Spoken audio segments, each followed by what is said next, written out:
Just looped around the building. It looks almost like a shop. I wonder if that's, oh, maybe that's when they do the NASCAR stuff, like where they work on the NASCAR cars. That would make sense.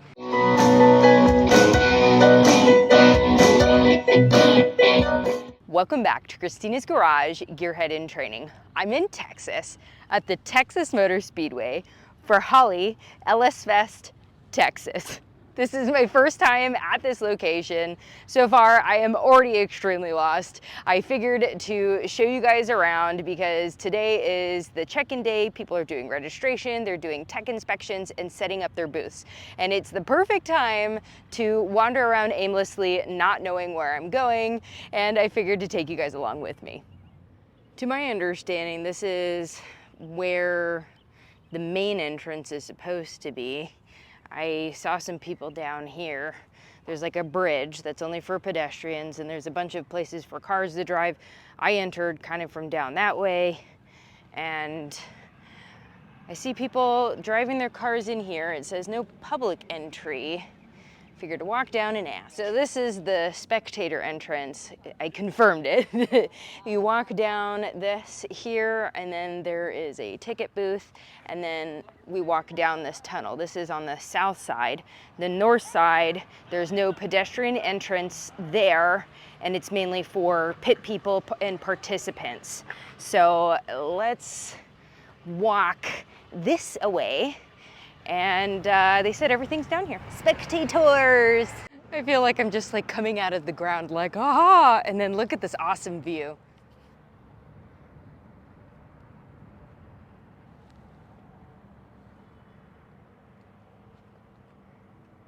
I wonder if that's where the NASCAR, like we're in the middle. So I'm assuming that's where all of the people will watch those big races. They'll go around the outside. As I continue walking forward, the first thing I see on my left is the Autocross stuff, where they do the 3S Challenge, Autocross. And in Vegas, they had the same spot for Autocross as they did for drifting. To my understanding, I will confirm it, drifting is gonna happen in a different location here, so that Autocross kind of keeps its own space. What I learned at the last in Vegas is that this is the course for Autocross, and all of these people are walking around to look at the cones, to see where they're laid out, to get an idea of how they're gonna start driving tomorrow and the day after. I found a big map to show you. I did registration here, which you guys, if you come as a spectator, you don't have to worry about it. If you come to participate in the event, this is where I entered. I walked across, most people are driving. I walked across here, up here, and then I came around over here because there's like this other hotel looking thing on the other side. I walked up here, and then where I did my my intro, that's where this building is here. Then you have to go underneath that little bridge to walk under the tunnel, and this is where I just walked in, the tunnel here. And this is right above me right here. This is this area here, the 3S Autocross Challenge. And then I guess there's another spectator tunnel, it looks like here. I'm gonna definitely explore all of this with you guys. Okay, so drifting is gonna happen right across the way here. This area is huge. The drifting at Vegas wasn't that big. And then they got drag pits.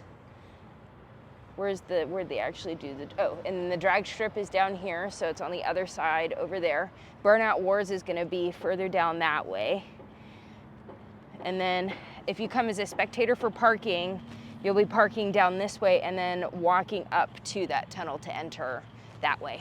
You were just at the Autocross tech section, and I was curious, would you mind telling me a little bit about that process and what are they looking for?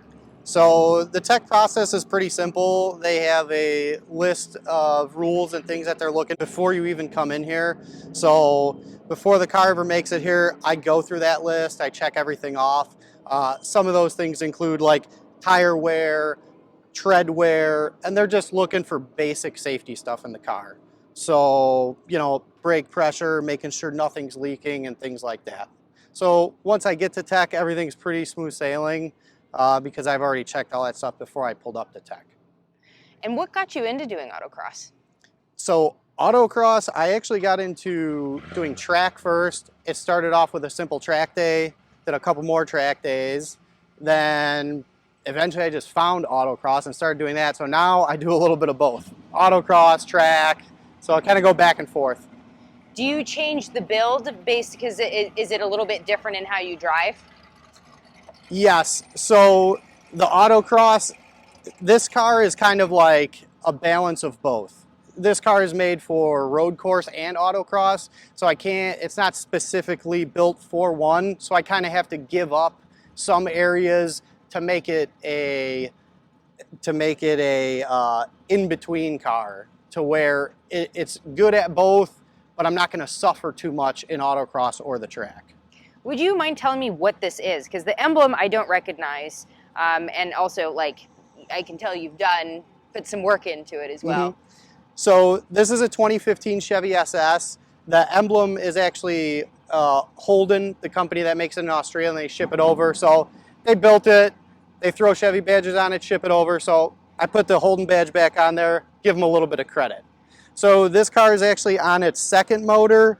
It is still an LS3, but this is board stroked, all forged internals, natural on E85. It's got somewhere around 530 screaming bald eagles out the back, horse and torque. The suspension is fully adjustable for hauling all the groceries in the trunk, and just brakes, a little bit of upgrade, and borrowed some parts from some of the parts that are on like the 5th gen Camaros will swap over to this. So some of the driveline stuff has been swapped out for that. So it's kind of a mix of whatever I can find for the car. That's awesome. Mm-hmm. Well, thank you so much, Jesse. I really appreciate it, and good luck. Have fun with everything. Absolutely, thank you. I found another tunnel. This is tunnel to bleachers. It's closed right now. And the drag racing, I think, happens right around here. Oh, I see some bleachers right over here. I was just over there. That's where the autocross is there. And then right across the way, oh, I'm gonna get these guys in it. Right across the way, you gonna wave at the camera? Say hello! Right across the way is where they're gonna be doing drifting and making sure I don't get run over as I cross the street. I am in the crosswalk.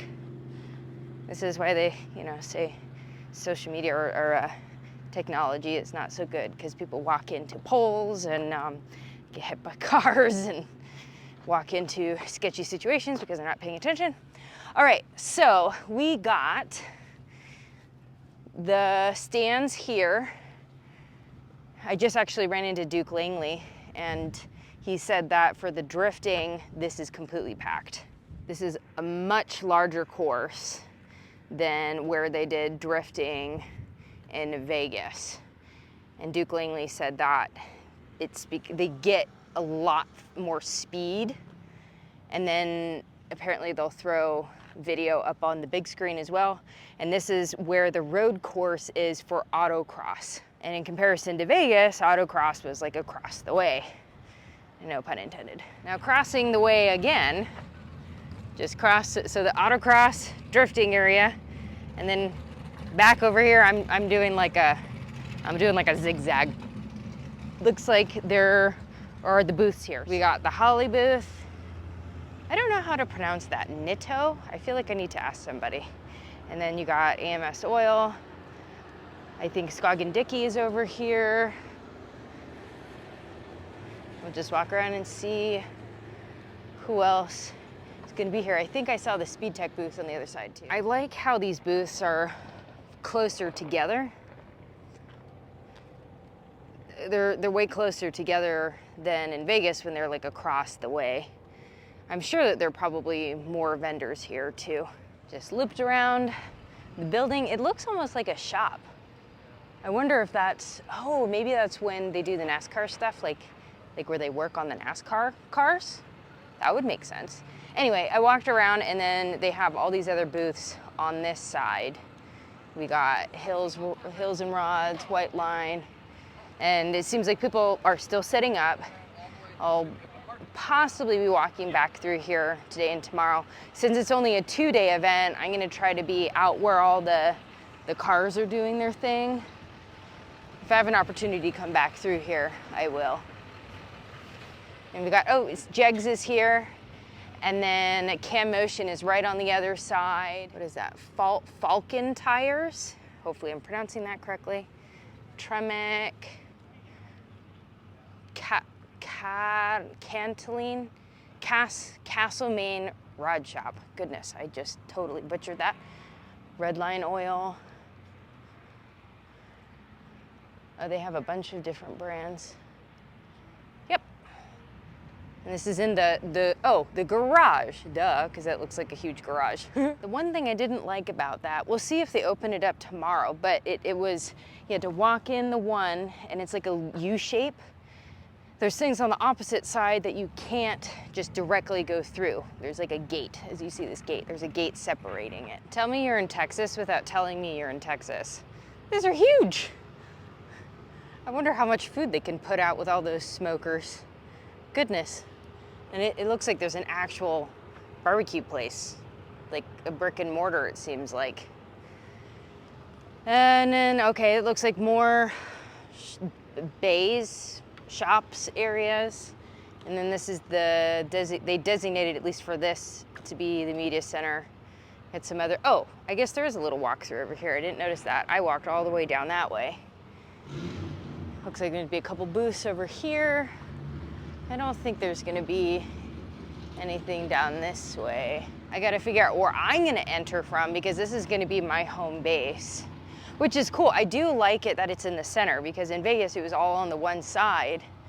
I like that this is in the very center.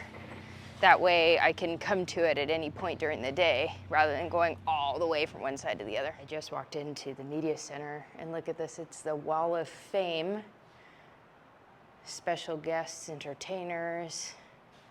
They have all sorts of names here. Oh, and the years. That's really cool. Oh, The Rock. So the ones in the center don't have years. These ones have years. I found this room. I wonder if this is where all like the other, like the general media is. There's another room for Holley media. And I looked over and I saw this. I'm like, this is so cool. Not gonna lie, I wanna just set this up, sit behind there and pretend I'm on TV. But I'm not gonna do that because I also, I don't know. Okay, you know what? I'm gonna do it. Hopefully they don't get angry with me for coming in here and just, ta-da! This is so cool. Okay, I'm a rule follower, you guys. I have a hard time with, like, I'm not a rule breaker. I'm allowed to be in here. That's so cool. Like, I'm gonna put this out in the universe. It would be cool to be able to be like on TV and do that kind of thing.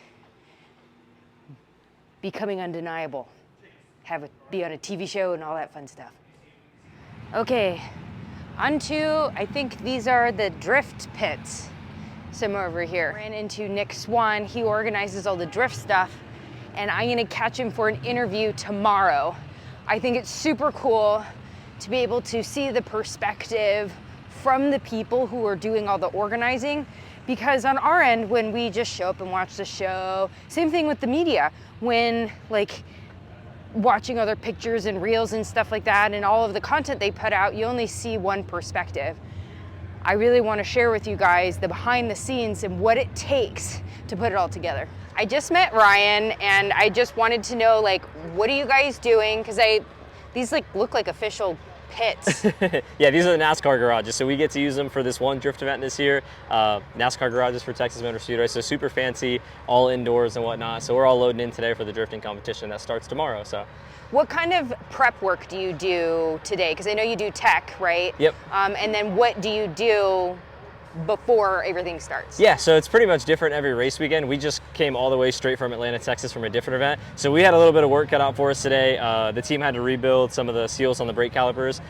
Usually it would just kind of be like load in, set up, but sometimes events like this we're like fighting to crunch in little fixes and nuances here and there. So fix the brakes, had to change the oil with the dry sump setup and stuff. So usually we just do a little bit of TLC cleaning up from the past event if we didn't have time to do it in between. So that's pretty much what today is for. That's cool. And how long have you been driving for? I started driving drift cars when I was 16 years old, and I'm 22, so I've been doing it about 6 years now. So, I gotta say, you love it then, huh? yeah, I'm hooked. So that's awesome. Every day, whether it's in car or on the sim. So. What's sim mean? Like the, are you familiar with like the racing simulators? I've heard of them, Yep. yes. So a lot of the guys in here with the drifting stuff, we use the racing simulators to train in between events. Oh. So if I'm not drifting in real life, I'm trying to do it on the sim in between. Do they have like facilities to do that, or? No, most you build their own setups. So build your own setup and then kind of just tailor it to what kind of motorsport you're doing. In our case, it's drifting. So they make specific parts that kind of tailor sims to drifting, and we throw them together and try and practice. So. I was walking through, what pits are these? You said these are drag racing and circuit racing. I just saw you hanging out with your friends here, and I wanted to know like a little bit more about what kind of racing you guys are doing, and then also like when you open this up, this is pretty dang cool. So usually we do no prep racing. That's mostly what we do. We go to Yellow Belly, we go to our track at West Texas Abilene, and usually we sometimes do no prep, or prep, sorry. I don't even know what does that mean? What, prep? Prep or no prep, what does that mean? So prep is like where they put down like sticky stuff. Car is basically faster on prep than no prep. Interesting, so they'll tell you ahead of time whether they're gonna do that or not? Yes, like this is no prep right here. But prep, you'll see it's like sticky, you can't even walk. Black, yeah. Black, Yep. Okay, so the Las Vegas Motor Speedway looked more like that. Yes. Oh, that's cool, I had no idea. Yep, it's no prep. So where are you guys traveling from? Because you have this massive setup here. We literally, our shop is 15 minutes down the road. Oh, we went on like a little mini vacation. Yeah. Well, this is kind of like a toter. We have a living quarters up top. Oh. And we could carry 2 cars inside. That's really which cool. Is better, yeah. Do you guys travel farther for other events too? Yes, Oklahoma, Florida at the end of the year. What got you into doing this? I don't know, I just started working for him, and he was really a big car guy, and that's when I got into it. So now I'm his crew member now, and I do everything for him. Okay, so what specifically do you drive? No, Okay. I'm just crew, So and what the detailer. So what is that involved in? So being part of a crew and then... So having to check tire pressure, seeing if the oil and everything's right, making sure there's fuel in it, make sure everything's ready to go for the race. And I unknowingly walked past where the car show is going to be. So all along the center, seems like the car show might be along here or maybe even here because there's signs and then a little parking area in here. It seems a little bit smaller, but maybe just because the shape of it, it seems smaller than the car show area in Vegas. And now, the last spot I wanted to look at is the burnout pits, which is on this far end over here. We made it to the burnout wars section. It looks essentially the same. They have the concrete barriers here, and then the double fence barriers for protection. The branding's really cool. And then we have the stands over here. I'm wondering if those are gonna be the pits or the waiting area for the cars before they do the burnout wars.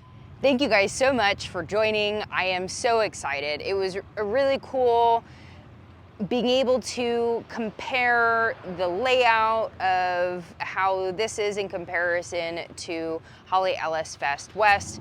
I am also grateful to be able to get like a lay of the land before things get crazy tomorrow. If you want to watch and stay tuned for all the really cool stuff, please subscribe to my channel and I'll see you guys tomorrow.